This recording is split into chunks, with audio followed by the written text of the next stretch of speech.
everyone, and welcome back to the episode 4 of Nothing But Stuff. My name is Lewis, and as always, I am joined here by Isaac Harwood, your co-host. Obviously, I mean, by this point, if they hadn't gathered that much, the revolving guest star. No, it's you're always stuck with me. Would you prefer it if we called you the guest on every episode? I'll do a different voice every time. Always the same guest. Welcome to the Lewis Show. Yeah, with our mystery guest every week, and it always just turns out to be you. Worst mystery ever. I know, right? Well, we're here. We're here for more stuff, and I think we've got quite a buttload to get through. But before we dive into the recent stuff that we usually start with, we've got our first shout-outs, I believe. Our first connection to the real world outside of our void of butt stuff. Yeah, the people that know us, and we begged them to say, please say us what you think. And say nothing but nice things. I can't take rejection. So, we kind of put ourselves out there a little bit to try and get some beta listening, just kind of get some feedback, see what people are thinking, or is there anything dodgy with the audio or anything like that. And I think so far, of the 3 people that have listened, four people that have listened, it's all been overwhelmingly positive. So I guess we're about to be millionaires. Yep. I mean, that is the plan. As I said in a previous episode, I'm only in this for the money. So those 3 people were Ollie, Parker, Aparna, and Becca, my wife. So she's not biased at all. So all good words, except Ollie did say he had strong opinions on the fight between Pikachu and Professor X. And I have strong opinions on his reaction because he's wrong. Well, I said I've got 2 words for you, Ollie. Get fucked. Because I mean, this podcast is, as we know, everything we say is like legally binding. So our word is quite literally law. So I'm not taking any arguments. Make your own podcast if you disagree. Yeah, come on. Perfect. We'll have a response podcast from Ollie. Has anyone ever had 2 rival podcasts which were literally one was literally created just to banter off of the other? Just go in a vicious circle of podcasts. Yeah, and then eventually someone gets stabbed. Well, that'll be our spin-off then. That'll be our next project. Here's Isaac live from prison. Anyway, thank you those 4 for listening. It means a lot. Recent stuff, Lewis. You usually go first. Go on. What's been happening?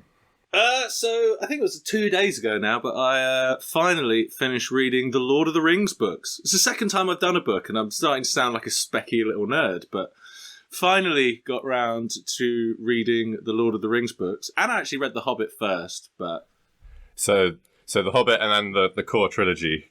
Yes. Lord of the Rings books, yeah. So, The Hobbit book, better than The Hobbit films. Yeah, I think everyone knows that. Yeah. Controversially, though, the Lord of the Rings films, so much better than the books, man. I've got so tired of hearing about how beautiful a mountain is for 3 pages, and then, oh my god, there's Boromir, he's dying, and it's half, like, a paragraph, and he's dead. Like, it felt of its time, and it felt like a guy who was just like, I want to write a language, and I want to describe beautiful mountains, and I guess there's a story in there as well. Do you think knowing the movies so well spoils the book, because you're kind of rushing to get to the next bit, like waiting for the next bit, you know what's going to happen? It's like, oh, I'm bored of this tree line, where's Boromir dying? Not so much. I just think the pacing of it was off, and the emphasis. I mean, yeah, just insulting J.R.R. Tolkien. Oh, you know, a terrible writer. Like the essence of everything you want is absolutely in the books, but I mean, it's just. I'm not adverse to a long book or anything, but it just cuts out all the shit. It pushes a few characters together. Oh, you mean the movies, do you? Yeah. And they're just better. Even if you sit there and you watch all the extended versions, which is, in my mind, law. You can't watch the non-extended versions. And that takes you the best part of 12 hours. But it's still... it just moves at a clip. Yeah. even in the really long ones compared to the book. I remember after watching the movies and obviously loving it, as everyone does. Ooh, a little burp for you there. A little gas. Our first giveaway. I remember trying to read The Fellowship of the Ring. That's the first one, right? Mm-hmm. I didn't know if the book titles differed from the movies. Obviously not. Haven't read the books. And I remember I must have been, 14 or something. Oh, that can be a slog. And it was the Baggins birthday party, and it just goes on and on and on about all the different families. And it's like, I literally know I'm never going to see any of you again. I don't think I made it past the birthday party. I was like, nah. Yeah. It's too much. I very early on had to start skipping out every single song, which I'm sure loads of people are going to say, that's blasphemy. But he is not a fucking songwriter. The songs are trash. It's literally like A-B rhyming scheme or A-B-B-A, and that's it. It's also a book. There's no music. Yeah. Oh, God. And, especially in Fellowship of the Ring, my God, there must be 50 songs in it. And I'm just like, oh, my God, I don't care. Page. The only thing you don't really get in the films is the hobbits being quite badass when they get back to Hobbiton, because it's been, taken over by Saruman's men. But they're all, it's not even that much of a challenge. It's there's 500 hobbits, there's 100 men who they meet in smaller groups. And they just stab them like a crowd of children. They just swarm them, stab with little knives. Not too far off. Literally at one point they just block them off on a bit of road and then just murder them all with bows and arrows. And it's just I would have quite liked to have seen that. It's kind of badass. A little bit cool. Fair enough. So overall, movies over books. Yeah, definitely. I'd have to say so. And if you disagree with me, remember, number one, you're wrong. And number two, get at me in the comments. And get fucked. Get at me in the comments, yeah. Okay. Well, I guess moving on to my recent nerdy stuff that I've been dabbling with amongst parental exhaustion. Been playing Marvel's Midnight Suns on the PC. That does look fun. It's cool. So I love XCOM games. That kind of the slow strategy works really well for my lifestyle. When a kid starts screaming, I can just walk away and nothing happens while I'm gone, which is really nice. You could also pause it. Yeah, shut up. Can't do that with an online game, bro. Can't do that Call of Duty, that's true. bro. That's true. And it's good. It's different. I read a review and someone said along the lines of, well, superheroes don't duck and hide for cover. Because that's a big part of the XCOM games, and when I started playing, I was like, it's not. You kind of run around punching people and stuff, which is great, but it's where's all the tactical maneuvering? It's yeah, but superheroes don't do that. So it's okay, it kind of makes sense. Graphics are awesome. I designed my hunter. The Hunter is his name. Who's your character who you take through the story. And I gave him the biggest hair, it looks like a L'Oreal advert of long, luscious locks and a little thin black moustache. So every time he's on screen, I'm just pissing myself. He's amazing. And other than that, yeah. Should we try and get a picture of him on the YouTube version of this? That's a good idea. Share with us your characters. And yeah, the gameplay's cool. The fighting's fun. Different to XCOM, and they did it in a decent way. There's this whole social aspect to the game as well, which is a bit kind of JRPG, Japanese role-playing game style. It's a lot of relationships and building friendships, which I'm not really into, but I will say they've kind of captured that Marvel humor, so it's a little bit more easy to get through. I'd rather just get to the next fight, really. But it's fun, picking my superheroes and taking them out to beat people up. Ghost Rider is fucking jokes. So it's not the Nicolas Cage Ghost Rider. It's a generation or two down. And so Ghost Rider has his bike that he summons that everyone usually knows, the iconic Ghost Rider. Yeah. In this one, he summons a Mustang car from hell, and you just drive it across the map, just running over the Hydra. It's pretty funny. So yeah, it's a decent game. I'd probably recommend it. It's pretty pricey at the moment though, for what it is. But no, it's cool. It's cool. It's kept me busy. Fair. So That's like more of the side of Marvel, which is like vampires, werewolves, and all that Midnight Suns. Yeah, so I thought it's like the main antagonist is Lilith, who is like a demon queen or something. So they're doing like a kind of... I haven't got that far into the game, I'll be honest. Again, kids. But yeah. So As in you have kids yes. of your own, not that you're like hunting them. yeah, I'm just busy with kids. Yeah, so I haven't really dug into it, but there's a lot of like the magic side of things and all the hell stuff. And it's decent. Yeah, a lot of the comic stuff that you don't see. So I imagine that is going to be... That could be some of the focus which they're bringing onto that Agatha, a Marvel Disney Plus show that they're going to be doing. Because there's so much stuff they could do, and I'm not a huge fan of all the magic stuff, just because it's so loose. It's just like, well, you're magic, you can do anything. Like, Sorcerer Supreme is just like, why don't you just win, like all the time? Yeah, and especially when there's like several types of magic. Like you've got Doctor Strange's magic, then you've got chaos magic, and it's just like. There's no rules, and they can make it up on the spot, which works really well narratively if you want it to. But I need more structure to my magic systems, as you well know. Yeah, but you say this, but then it's just like, what are the best things? Oh, it's like Lord of the Rings and Star Wars and all this, and they have the loosest magic suits. You just do whatever you want, and whenever it's narratively appropriate, which is fine, I guess. We all love them, don't we? Indeed. So yeah, just to kind of tag on to the end of recent stuff. I've been working on some slogans, Lewis. Some slogans. Okay, so the first one is like a call and response thing. I say, what? And you say... In the butt? In the butt, yeah. Perfect. Okay. But isn't that just stealing from South Park? Well, hopefully they didn't see that, okay? Look, that's just the first one on the list, all right? Also, the South Park guys seem cool and like they wouldn't sue us, so...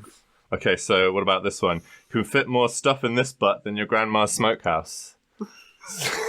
What the fuck is that? Okay, one more. Let's stuff this butt. That's the one. Or this one is a bit more subtle. What's cracking? No, it's too subtle. Let's stuff this butt. Okay, next episode...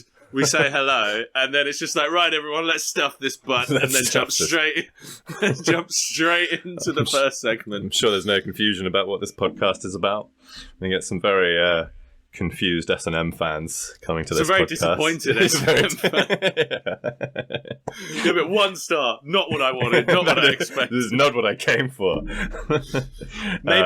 Maybe we should have a second slogan under Nothing But Stuff when it's written out saying, not actual anal. So, yeah, let's stuff this butt, or let's get stuffing. Hey, Isaac, is it Thanksgiving? Let's get stuffing. All right.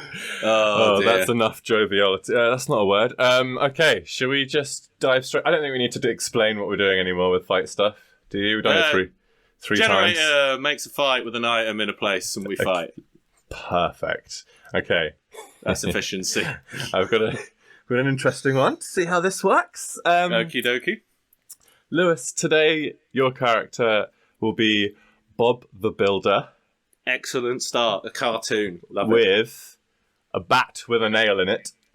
It seems very in character. I feel like he could have built something better, but that's like 2 things put together. Okay, I guess. No, this is like the real world Bob the Builder. He's going to do the job as cheaply as possible. And charge the government millions. I've got a nail in a bat. And my character, good luck fucking Bob, is Xenomorph, as in the alien, as in Alien versus Predator. And he or she, it, is going in with 20 cardboard boxes. I think the biggest challenge there is how to involve the boxes. Oh, we'll see. And the location today... Oh, God, yeah. ...is a recording studio.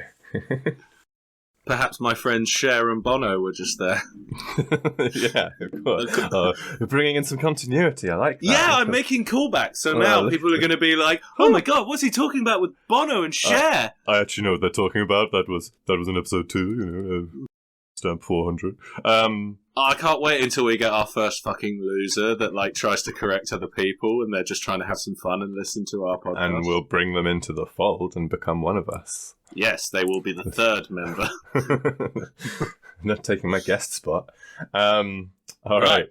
Roll to play. I'm rolling. I hope you know that's what I was doing with my hand there.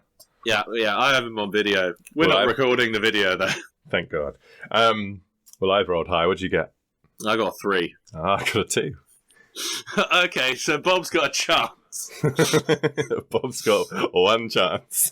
Now, no, but we must remember they come with all their standard gear, which for you is nothing, but for Bob is his tool belt. Yeah, and he's a cartoon, and we've talked about cartoon power before, so, yeah. I mean, let's see what you can do. So, Bob is opening the door from the booth. He's just done recording his verse, saying, "Guys, I really think I nailed it that time, you know?" Coming around the corner and seeing at the controls a Xenomorph. Or whatever noise that one particular makes. That's the only noise they make, but yeah, carry on. Yeah. I think Bob's a pretty straightforward guy. I think he's just getting the board and swinging straight for the side of the head. The bat with a nail in it. Yeah, just going right around like that, trying to clock it in the face, pushing away from the mixing desk. Though he doesn't want to, damage the equipment and get charged. Yeah, and he's got to protect his master. Exactly. Yeah, his master copy. Okay, good move. Pretty standard opening pretty on the move. nose. Yeah. That's, so some of these characters have a pretty limited move set. Xenomorph's pretty quicker than, I mean, if both the builder's like anatomical positioning was in real life, he's like a squat. Fucking, let's guess he's man-sized. Man-sized, okay, but he's not as fast as a Xenomorph, I don't think. It's true. Who, as they do, cut and run, dodges, goes on all fours, kind of slinking out through a door in the back which just says storage, staff only. And the door just kind of closes as the Xenomorph tail whips through the closing door and disappears.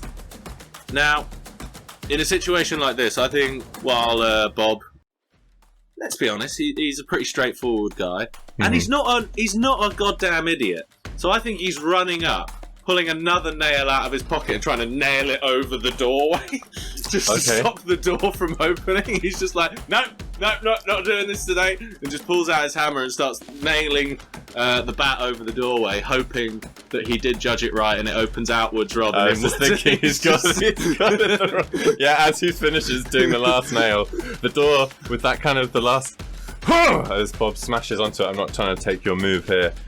Just flicks the latch open and it just swings open and beyond the door. Now there's a bit of light and Bob's over here and he can see in.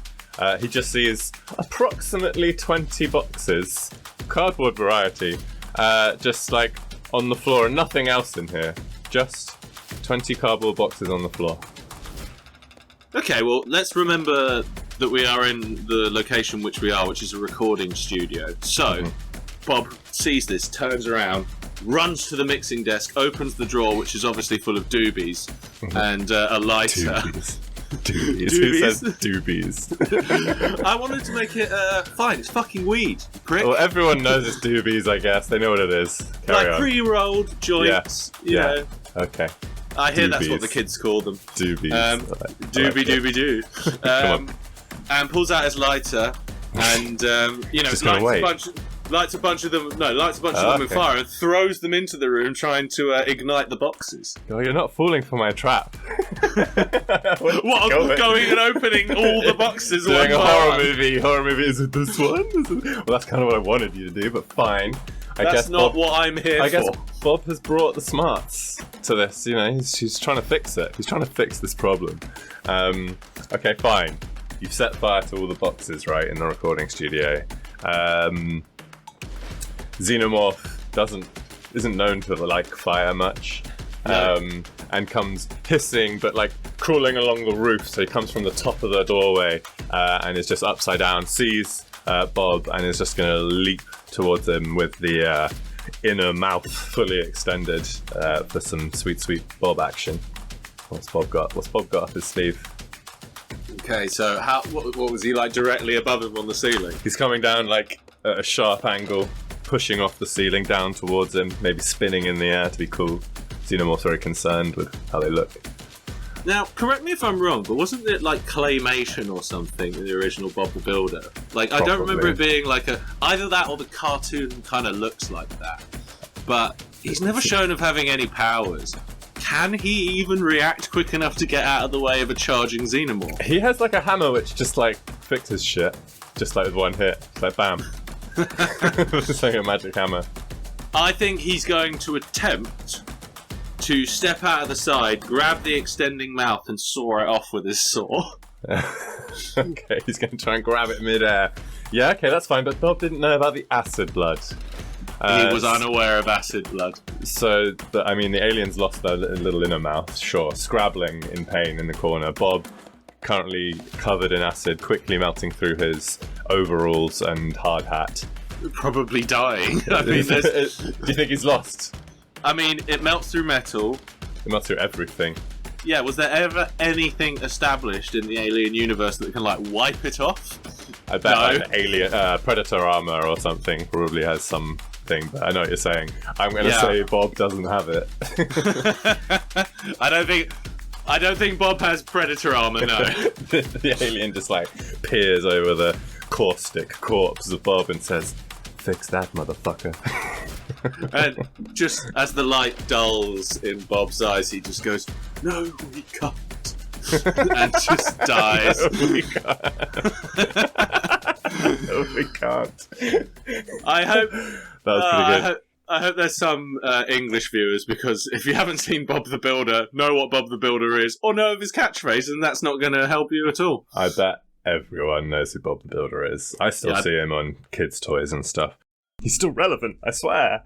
In this country, yeah. True. Peppa Pig's got over there. Anyway, we're digressing. We could turn this show into something else. Well, I think that makes it 2-2 in the runnings for. I was about to say that. Yeah, it does. Evening it up. I'm going to say I'm a bit disappointed he didn't come in hitting each box with the bat one by one. That's where I thought this was going to end up. And then I was going to jump down from the ceiling because it was never in the boxes at all. Because aliens are sneaky like that. They're sneaky. Also, I'm not here to do your bidding. Yeah, I know. So Bob's a clever guy. I'm here to challenge you. Well, you did. To physically and mentally challenge you. Yeah, he got fucking burned there, didn't he? Pretty bad. Yeah, but that's a smoking corpse right there. Is that the first time as well that we've had a literal corpse at the end? Because Tasmanian Devil Jar Jar got knocked out. Yeah. T-1000 got knocked into space by Captain America. Yeah. And didn't Pikachu get his head squished in by Professor X? Yeah, okay. Our first human corpse. He got brain snapped. Yeah. Okay. Oh, dear. Well, yeah, so well done. That's a second win for you on the board, evening up. Could have guessed that from the get-go, really. Yeah. But unfortunately now we must move on to our next segment, which is known quite commonly by the name which we've given it, of movie stuff. And Isaac, can you remind everyone what utter turd you made me watch this week? Okay, look. All right, it's called, just for everyone listening, it's Mazes and Monsters, the 1982 made-for-TV movie. So not a great start with that lineup. Just a quick IMDb synopsis. Bound together by a desire to play Mazes and Monsters, Robbie and his 3 college classmates decide to move the board game into the local legendary cavern. Okay, so up front, all right? I read the thing. I was like, D&D, it's got Tom Hanks in his 6th ever appearance and first leading role ever. This is what kicked it off. We wouldn't have had Forrest Gump if we didn't have this. So I guess there's a silver lining there. So it sounded to me like we were going to have some fun, like, D&D adventure, and it might come real, and there'll be monsters, and they have to fight like a beholder and a dragon and stuff, and it'd be really like tongue-in-cheek and silly. That's not what it was, Lewis. No, it's fucking garbage, mate. All right, yeah.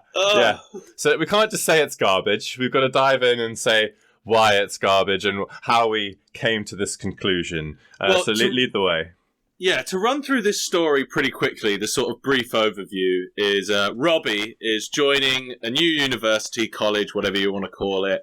There are already a group there that play Mazes and Monsters, but they lost their last player. Robbie mysteriously says, I used to play that game, but I don't play it anymore. I was too into it. I need to spend more time on my studies, kind of thing. But what does he do? What entices him? Of course, pussy. So he goes and plays the game because he fancies the girl.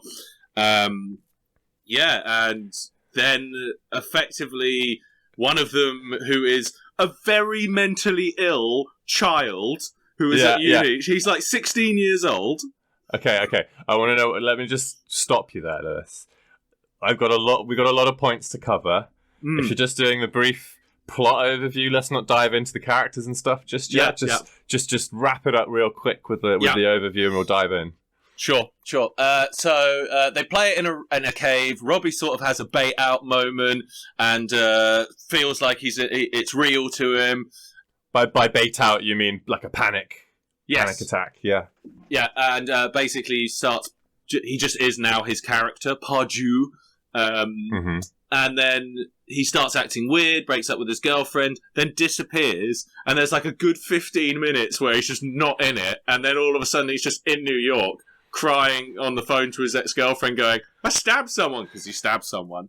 And he's basically lost his goddamn mind. I was going to say, this movie is just... Basically, you could sum it up by saying Robbie Williams. Tom Hanks, called Robbie, becomes his character, loses his mind, and his friends try and save him. That's kind of like how it plays out. So let's get into the points that we've got here. Lewis, you mentioned the 16-year-old mentally ill boy. So just kind of unpacking that a little bit. Yeah, it kind of gives away in the movie that the one of the most enthusiastic members of the D&D group is like a young genius who's gone to college at 16. And he's the first person we see, and he's wearing like a German World War I spike helmet.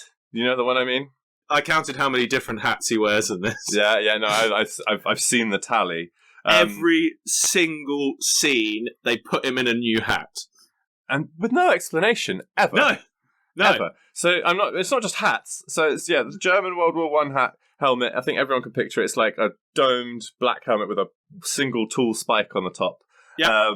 He has a Texan Ranger hat, a pilot hat. You know, the like leather caps with the big goggles with a scarf. And like a hard hat, construction hat at one point. And then there are some normal hats, but like, and never, I was just waiting in the movie, waiting for an explanation. No explanation whatsoever. Yeah, so I counted 9 different hats, plus some are repeated, but as the film goes on, and because he's sort of like the crazy one for the first half, and then Tom Hanks takes over that role. Did you notice how, as the film goes on, he wears less hats? It's literally like you getting can less tell. Crazier.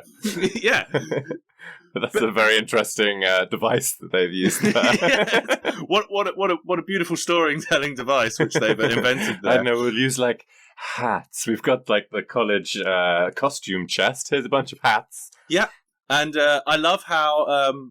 The reason that they go to these like abandoned caves and play the game. Do you remember the reason why they go in there in the first place? Oh yeah, because he's trying to basically figure out the coolest place for him to kill himself. Yeah, but they only mention that like once. Yeah, and it never comes up again. Yeah, okay.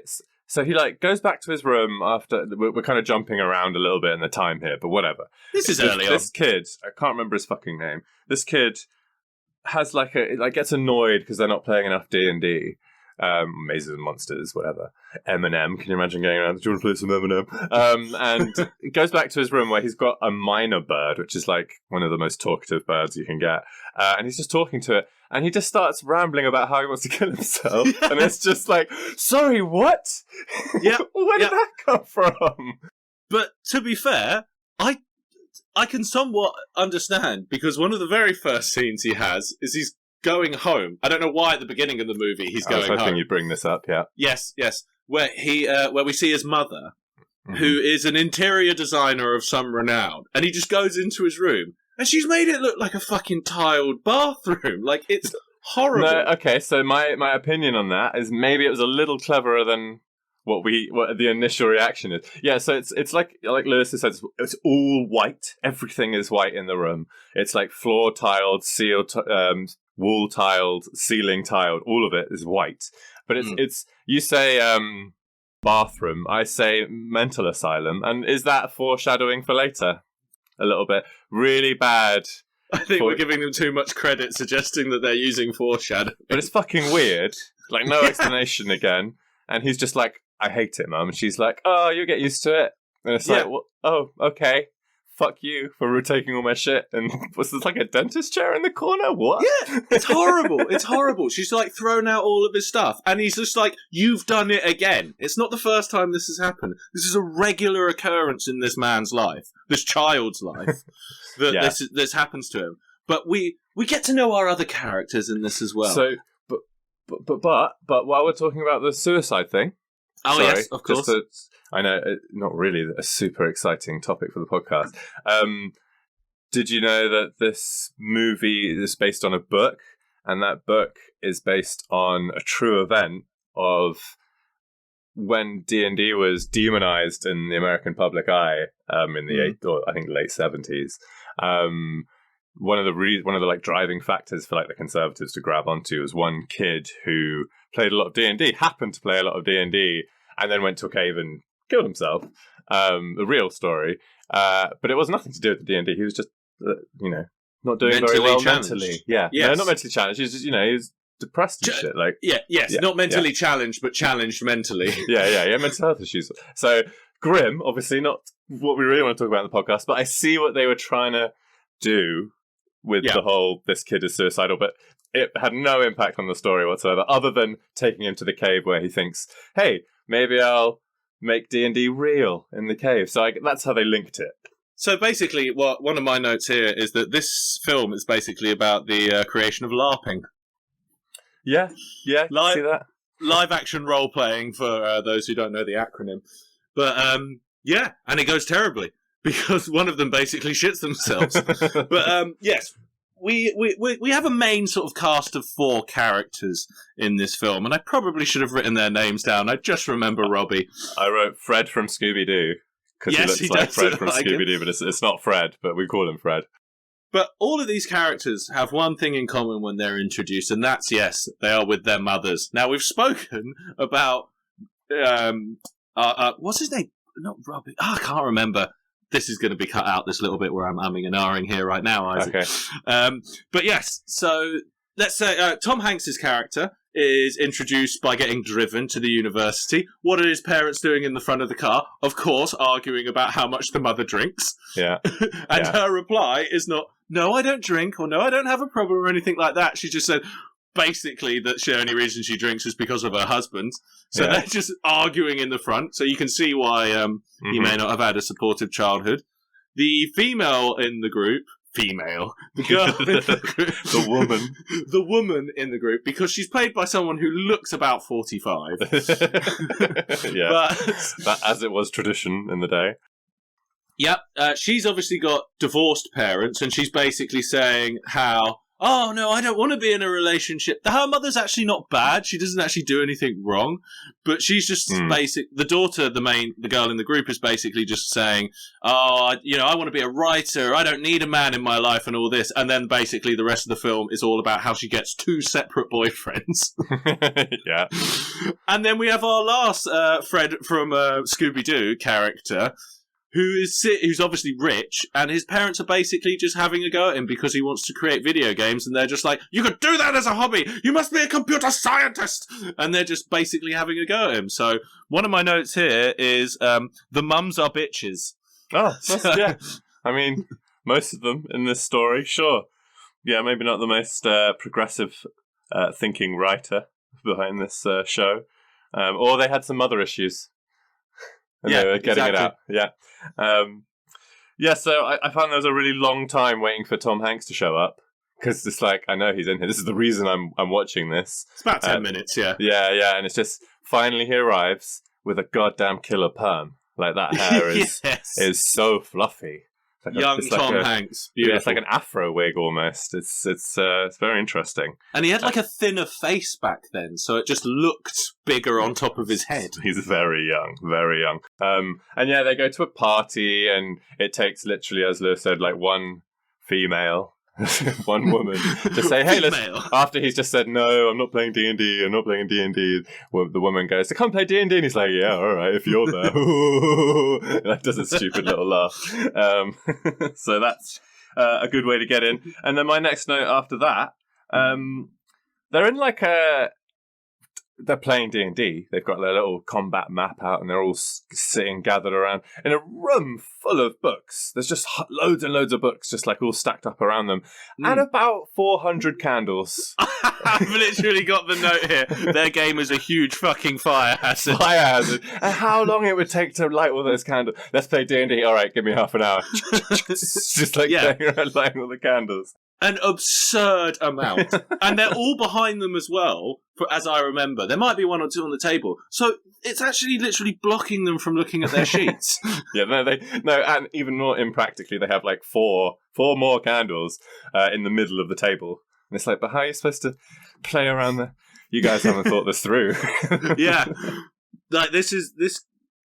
I know for a fact that the backing behind this film was to show that D&D, or Mazes and Monsters, is a bad thing for you, your families, your communities. It was. This film was apparently put together by people trying to get that message across. I mean, literally, it's about a man who plays D&D and loses his goddamn mind. So let's not try and suggest definitely alluded to it. I didn't find it super anti D&D, but it's definitely like in the zeitgeist of the time. Yeah. Do you know who is very anti D&D? The detective. The detective who's just like, you haven't been playing that Mazes and Monsters, have you? Demons and such. Yeah. Not very Christian of ya. Yeah, he was terrible policeman. He was just like, he's dead. So, we were skipping again. Tom Hanks goes missing at some point. We'll get to that bit, because I do have a few notes in between there. My next note is the music in this film is fucking dreadful. That is my next note. I think, it's almost like we've known each other for a while. Yeah, so I looked it up. So the title credits have this song, and it's awful. It's like over-the-top romantic love ballad. I'm trying I will remember you in days gone by. Like, it's literally that's staying in the podcast. That was beautiful. But I was like, okay, I can deal with it in the credits. I'll just probably play on my phone, let's be honest. And I was like, good, I'm done with that. But no. Later, after the many, many candles, fire hazard. Oh, it's the montage of Tom Hanks falling in love with the woman, essentially. But yeah, I looked it up. It's called, the song is Friends in This World by Hagood Hardy. Friends in this world. Just it goes on, and that's not the last time. It comes up again later, and it's like, you didn't pay for any other licensing, did you? Just that one song. That's fucking royalty free. If I've ever seen it. Goddamn hope so. No one should be paid for that. No, it was awful. But I do. You can in this film see hints that Tom Hanks is a very talented actor in a terrible film, and he's at the start of his career. There are a few moments. That's part of my next note. My note, word for word, is sometimes we forget about the total shit our favourite actors have to go through. I think I made that one when there was like a dream scene, and it's like, he mentions earlier he has like bad nightmares thinking about his brother that went missing or something, and that kind of comes into it later. Yeah. Almost pointlessly, but it does. So he says he has bad dreams. So we have almost an immediate cut to him having a bad dream. Like, yeah, so we don't forget that he said that. And it's like someone driving. So the shot is him like jogging on the spot, essentially. It looks like really badly jogging, with like a fog machine on each side, and it looks like it's a car driving away slowly from him, and he's just like, no, please come back. And I was like, yeah, I'm sorry, Tom, you had to go through this, but I guess it got you to where you are. But now he's rich and he collects typewriters, so he's happy. Mm. But I have a very important question for you on my next point here, Isaac. Okay. Oh, God. If you could, would you want to be a makeout champion?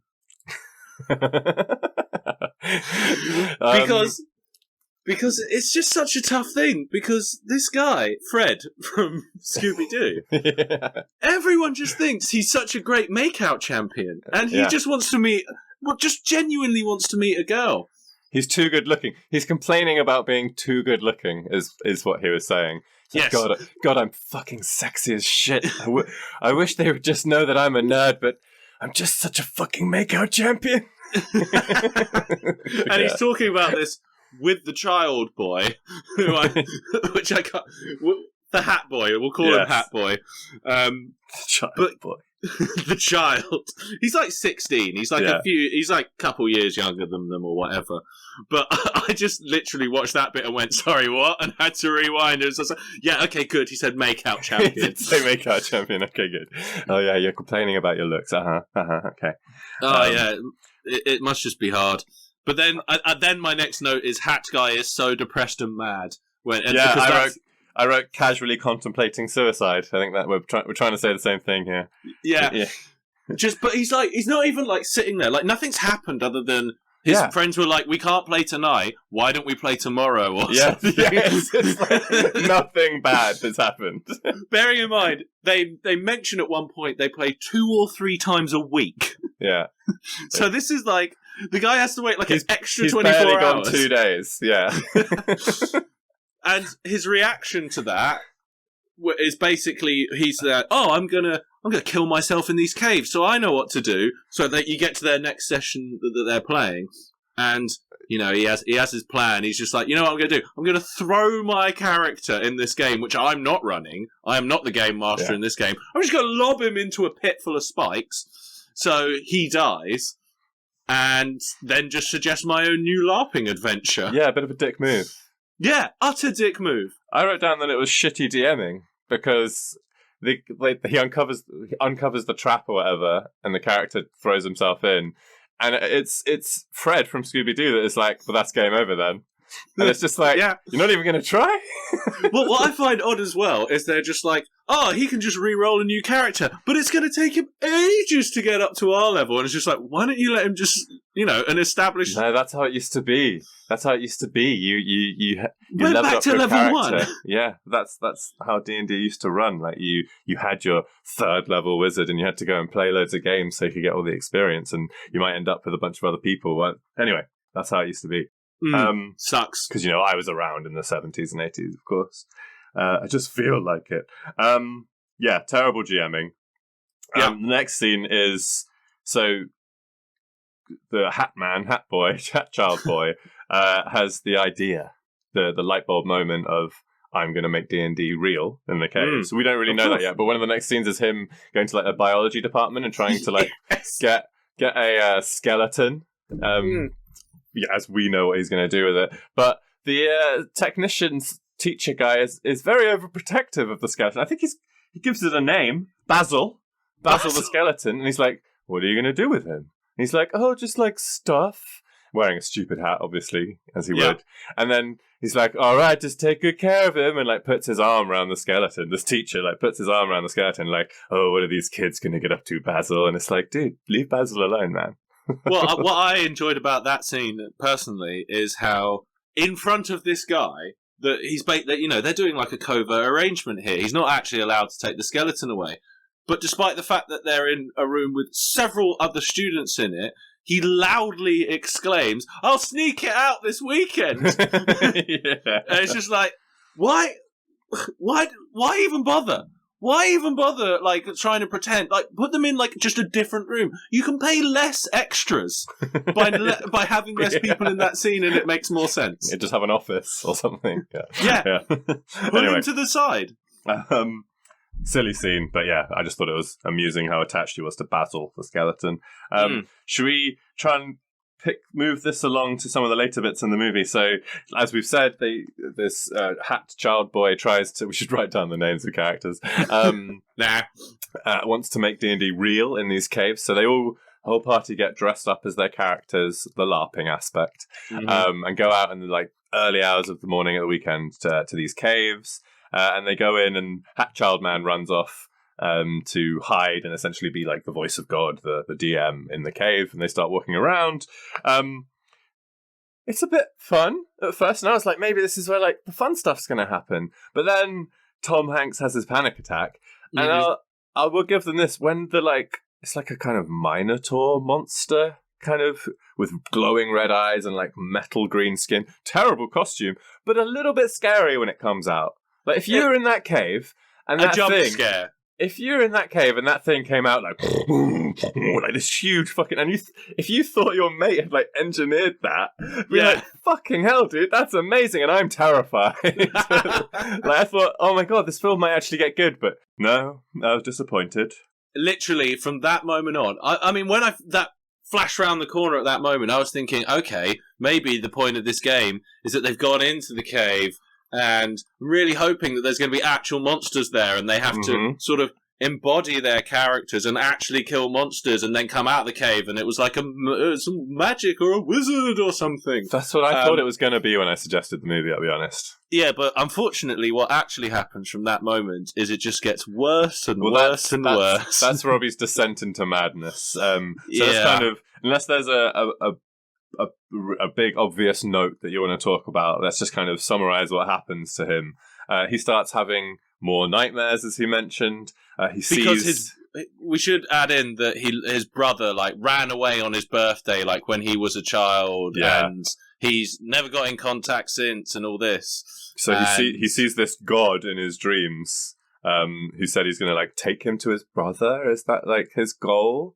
No, because it wouldn't be his brother, because he's the character now, so it wouldn't. Anyway, he sees this god in his dreams who basically tells him to stop fucking his girlfriend. So he breaks because up. He's a religious man now. Because he's a holy man. So he dumps his girlfriend because he can't have sex with her, and basically, keeps getting more and more crazy. I thought that was a good when he finally does run away. After the Halloween party. And there's a really nice scene when Fred from Scooby-Doo is looking for him. And remember, this is college, so the single rooms that you could barely fit a single bed in with a desk. There's nothing in there. Fred opens the door and he's like, Robbie? And there's no answer. And he's like, Robbie? And it's like, dude, there's no one fucking there. You can see there's no one there. Stop it. Robbie? No, he's gone, dude. He's gone. Well, we know that Fred clearly cares about him, because the first thing that he does once Robbie has disappeared, I think there's a bit of a time lapse. I think it's meant to be a month or so between when he splits up with the girlfriend and when Tom Hanks actually disappears. Yeah. But Fred absolutely takes advantage of this and starts sleeping with Tom Hanks's girlfriend. Sleeps on the girlfriend. That's going to go down well in your D&D group. Yeah. Yeah, exactly. And then, we have all the thing about, where is he? They think he might be trapped in the cave. And then we get the call from him saying that he's in New York, but he's walking around in this, he thinks he's his character. He thinks he's Pardieu. And he stabs someone and then, goes underground into, the underground subway. But before we get down there, because I want to talk about that bit, he stabs someone because he thinks that Minotaur monster is back. He's basically two, punks, very, over the top, leather jacket, street bandits, trying to rob him. And that they kind of deserve the stabbing. I'll be honest. They're muggers. I wouldn't be too sad about him being stabbed. But Tom Hanks murders someone. He just stabs him in the stomach. It's like a tiny little knife. He's probably fine. And then loses his mind again and starts running. Right. And there's this big. I don't know whether it's a big plot point, but there's a plot point that he's drawn a map to the two towers, which they're just is this a Lord of the Rings reference when his friends are trying to find him and all this sort of thing. And then when they get to New York and they're literally standing in front of the Twin Towers, they go, oh yeah, it might be that. But just before that, you mentioned Robbie runs away and goes underground into like the subway tunnels and like meets a hermit. I love that bit. So yeah, he meets a guy, and I'm like, oh my god, is it going to be his brother? Because that might tie some things in. No, they don't do that. But yeah, they meet a crazy hobo down underground, and there's a really genuine laugh from the movie. It's when Robbie's like, my name is Pardue, a holy man from the blah blah blah, because he's fully in character. And the hermit goes, I'm the king of France! Like, fucking nutter. But Robbie just, in character, is just like, Your Majesty, gets down on his knee. And I was like, that's pretty funny. But yeah,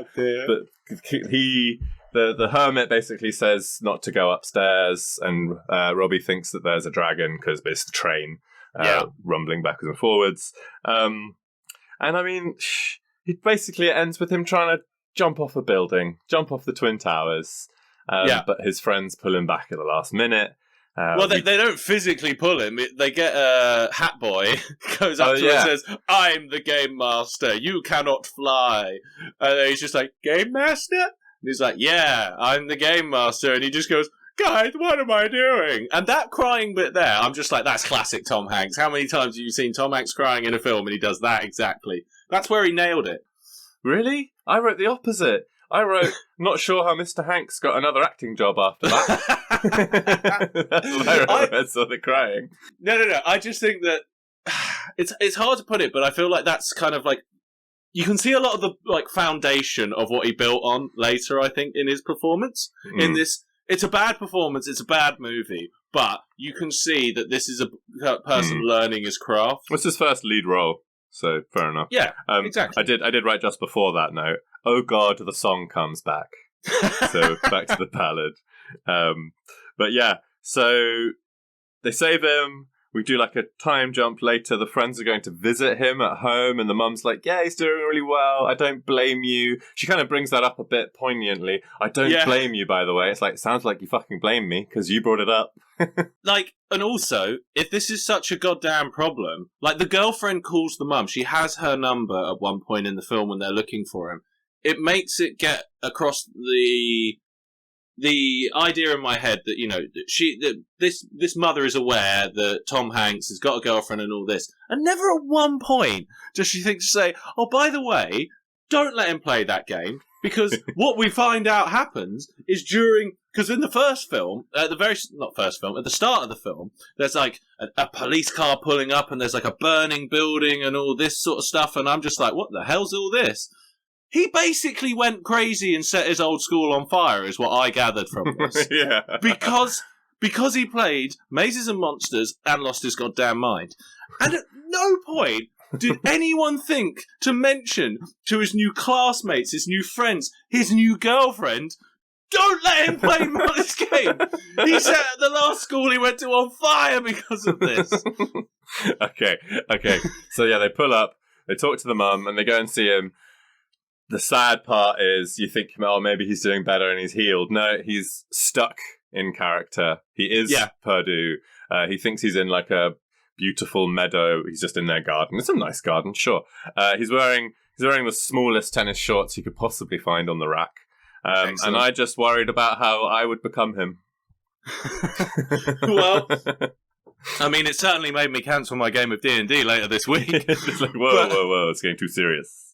But it's like the end of this film is so goddamn depressing. Oh, yeah. It's just like, okay, so his brother ran off when he was younger. No mention of him again. No, nope. That's never resolved. Yep. He loses his mind permanently because they say, and that's the last time we ever played the game with him. And I get the impression as well, the last time they ever goddamn saw him. I think they were just like, whoa. Not going back to that house. Whoa. And then just leave. And also, there's so many hanging plot threads in this film. What happened to the Hat Boy? Did he end up killing himself as well? Or was he just healed? I hope so. Yeah. It's so floppy or sloppy, mate. This is the floppiest piece of shit it was that terrible. I have ever watched. It wasn't bad in like a fun way. It was just boring. Like a lot of it was really boring. Like there's a middle section when Tom Hanks disappears where it's just like, I don't give a fuck about what any of this is doing. Like it's so boring. Yeah, but Yeah, Mazes and Monsters, everyone. Go check it out yourself if you didn't.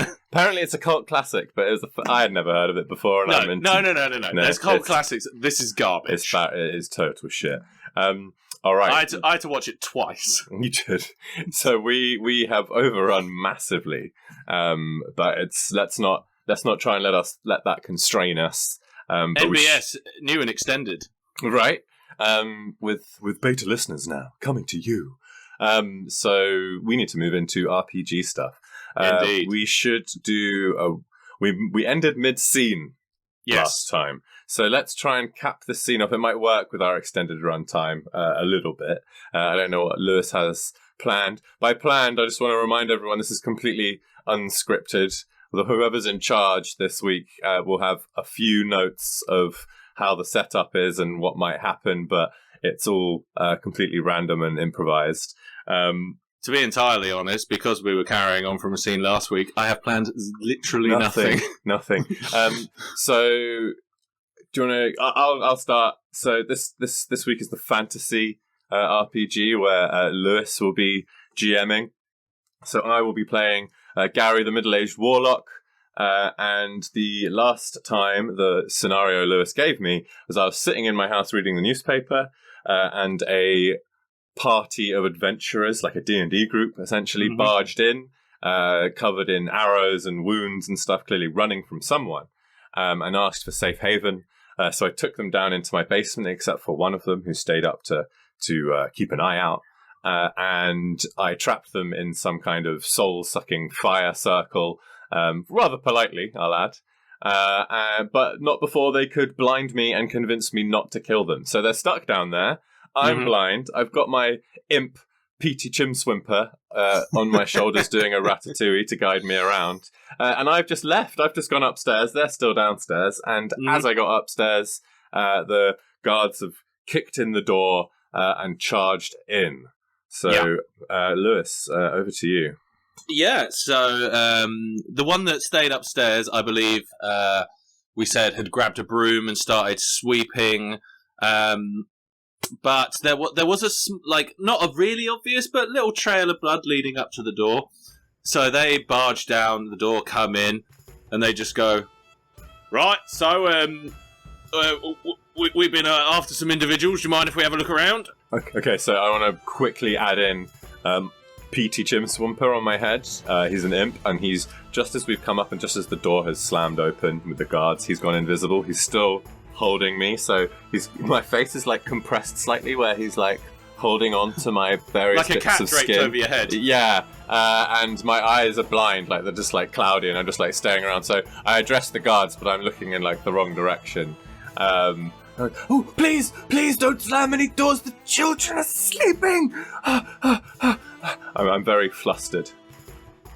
Well, that's very nice, but I'm falling into my voice on my character. Well, that's very nice, but we need to have a look around. There's ruffians afoot. Ruffians in this neighborhood? No, I purchased in such a good housing district. Is the maid here? I can hear her sweeping. Literally the whole time, she's just got this death stare at you, just like, what is going on? She's looking down to the basement door. Yeah, she's looking concerned. She goes, I'm here, master. Would you just make sure the basement is tidy before these lovely gentlemen go down and have a look? Certainly. Okay. Leans the broom up against the wall, looks at you a bit funny, but walks down there, because in her mind she's just like, why are we leading them there? Yeah, okay, so she's gone downstairs? Yeah, she goes downstairs. I'm not going to make you roll for that, that's easy. Okay. Yes, officers, please. The house is yours, but again, the noise, keep it down. Okay, so they sort of barge past you, start moving the sofa, looking around. I'm guessing, what's your character's name? Gary. He's not a particularly lavish house, I'm guessing. No, I think like the opposite. It's almost impoverished. Yeah, a bit impoverished. He was definitely thinking that he bought in a nice housing district. He absolutely has not. I imagine there might be like some blood on the floor and some scrapes and stuff from these people that have barged into my house. Any word from downstairs? Not the ones which got put into the containment ring, we're going to call it. They've heard people barged in. They don't want to get caught, remember. They were running. No. And the one that stayed upstairs, grabbed the brush and sort of brushed over the most of the blood. So it's not as obvious or anything, but they do look down, sort of wipe a finger on it, look very concerned up at you, and go, well, what's all this? What's going on here? Okay, so I just... sorry, I'll have to describe it to you. I think I've got some dust in my eye or something. And telepathically to my imp, because we have a bond, I tell him to... Don't worry about me. This is in our heads. Don't worry about me. Go and get Galvanax. Go and get Galvanax. And he's like, oh, yes, sir! In our heads, obviously. He speaks like that in our heads, too. And he flies off invisibly. You don't even know where he's gone. GM. No. Okay, yeah, so that happens. Just describe it to me, officers, please. It's been my allergies. Is there anyone else in this building, sir? You said you mentioned children? Yeah, a couple of kids upstairs. Oh, they're such cherubs. And the maid that you just saw go downstairs all alone, down to the basement all alone. Right. And he sends sort of a couple people in. One of them heads upstairs. One of them heads downstairs. Oh, no. Please. Could you just... don't go upstairs. It's really, really not a good idea to wake the children. They wake up a little bit cranky. Please just... Sir, if you could stay here. Sir, please. We're doing our jobs here. We're trying to protect the community. Now, if you would please just sit down and let us do our jobs, and we'll be out of your hair as quickly as possible. No, I must insist you will stay down here, please. Yeah, he just sort of laughs in your face and goes, we're going to do our job, mate. You just settle down. Oh no! Galvanax now! And the room just starts to heat up. As you hear stomping footsteps coming from the stairway. You can the guards are just starting to like grab at their tunics. You can almost smell like the dust in the room like burning off of various surfaces, and the stomping footsteps come down. Hot in here, so hot. The theme tune's playing in the background. Those bards, they really don't stay quiet. This is a residential area. And the guard on the stairs who was moving up is shaking and stepping backwards as he sees who's coming down the stairs. It is a 5-6-year-old boy in footsie pajamas, covered in lots of like very decorative dragons like stitched into him. But he's got horns, his eyes are literal fire, and he's just covered in like swirling tattoos. And as his eyes gain in potency, the temperature of the room gets hotter and hotter, and the guards are starting to really feel the burn. What do they do?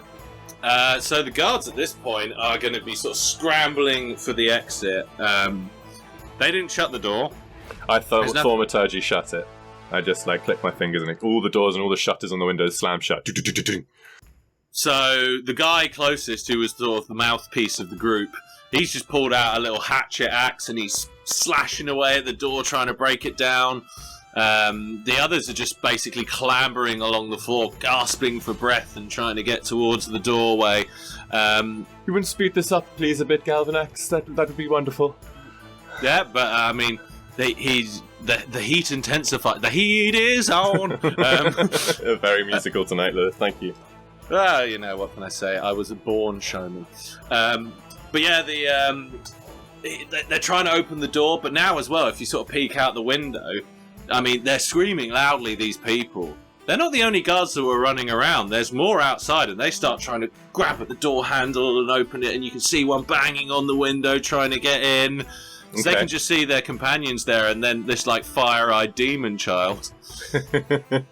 Yeah. Once the guards in the room have been thoroughly cooked, I think Galvanax, probably his eyes might die down. And I run up and catch him as he falls. He's expended his energy.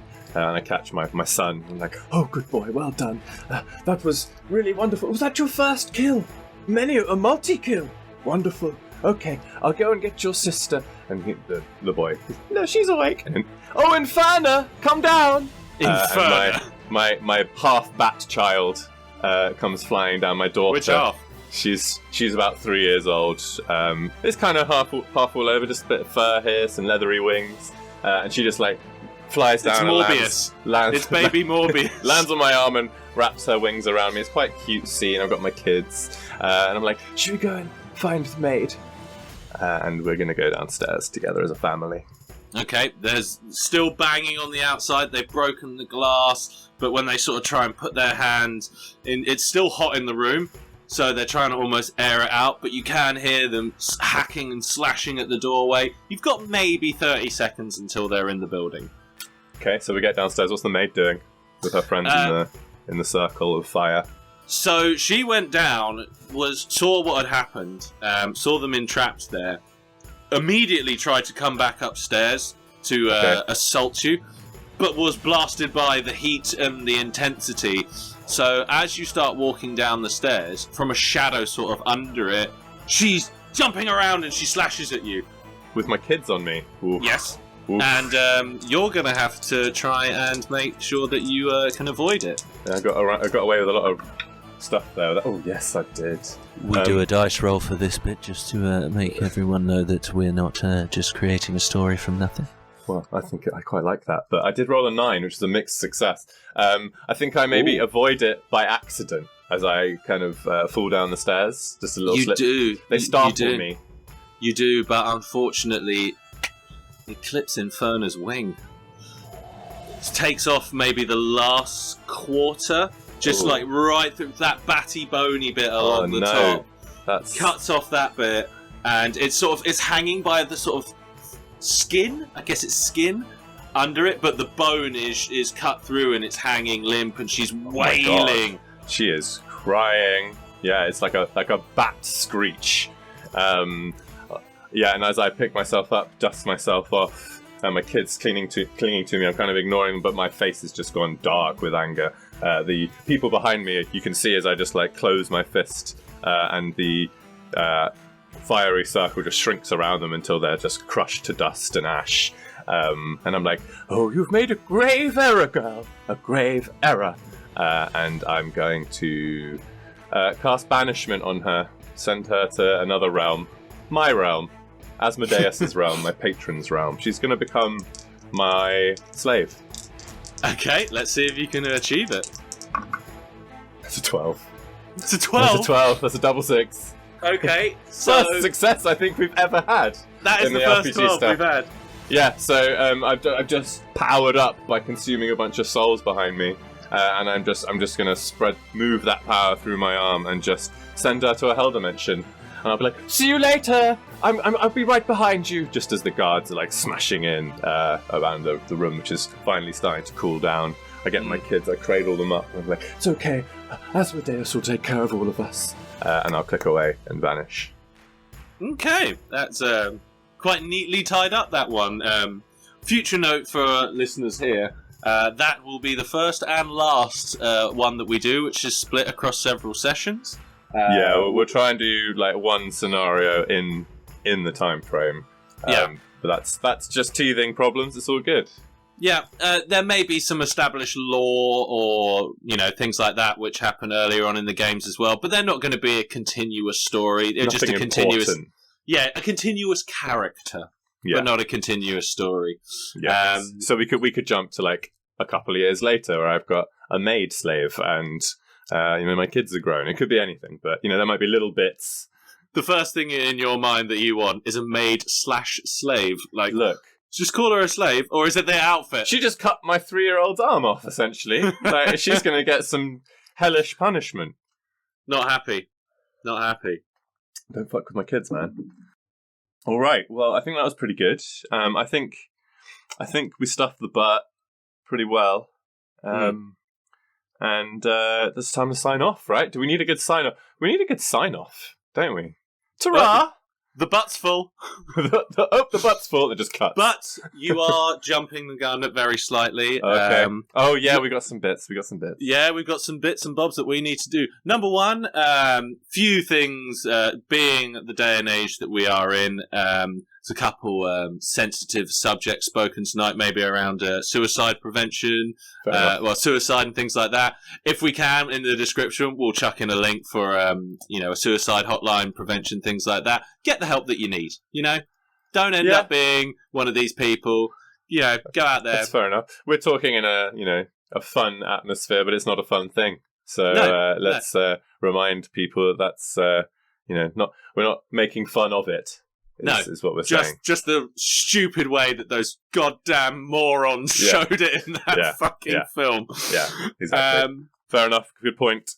Yeah. Next thing is the next week's film. Yep. Now, I'm ready. I did mention, I picked this probably a little while ago. I did mention as well, it's one of my favourite actors of 2021 and 22.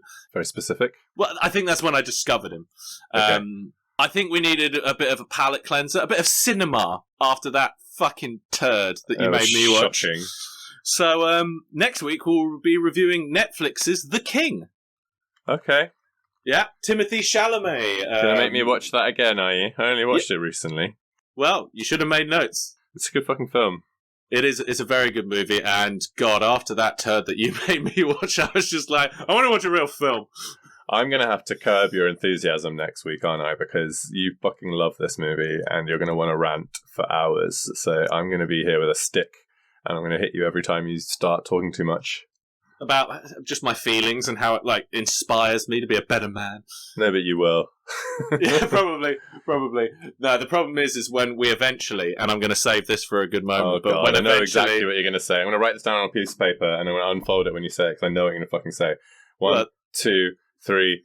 Interstellar. Yeah, I know you fucking say that.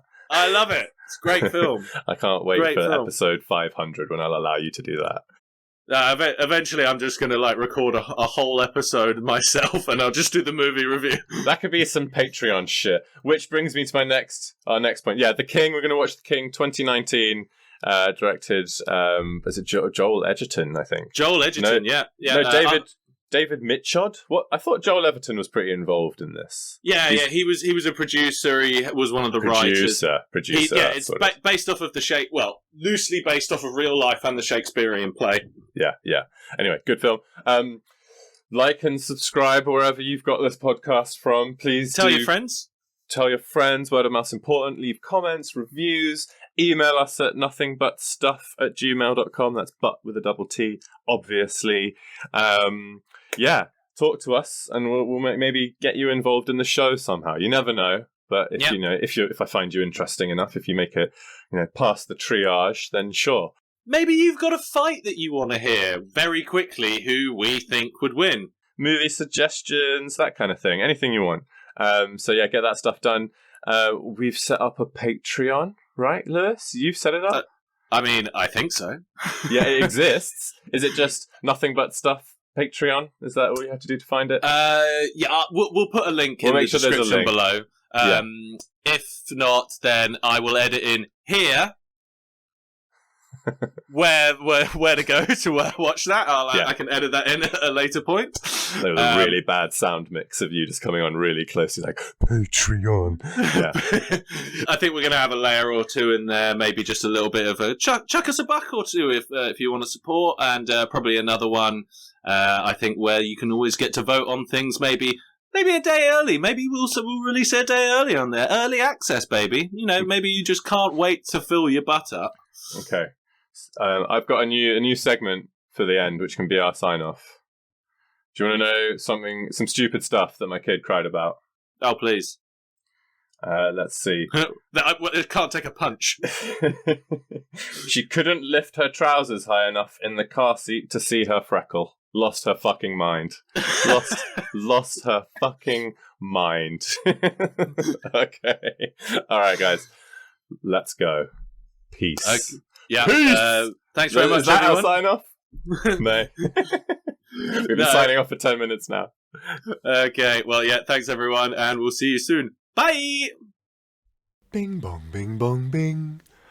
Welcome to your mercifully shorter socials plug. It's just me, Isaac Harwood. Finally, we're alone.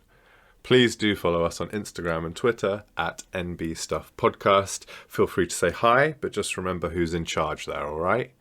And for all this laughter, it's only fair that you give us a sizable percentage of your wage. Find us on Patreon. That's patreon.com/nothing-but-stuff. 2 T's in the butt, of course. Thank you. Bye.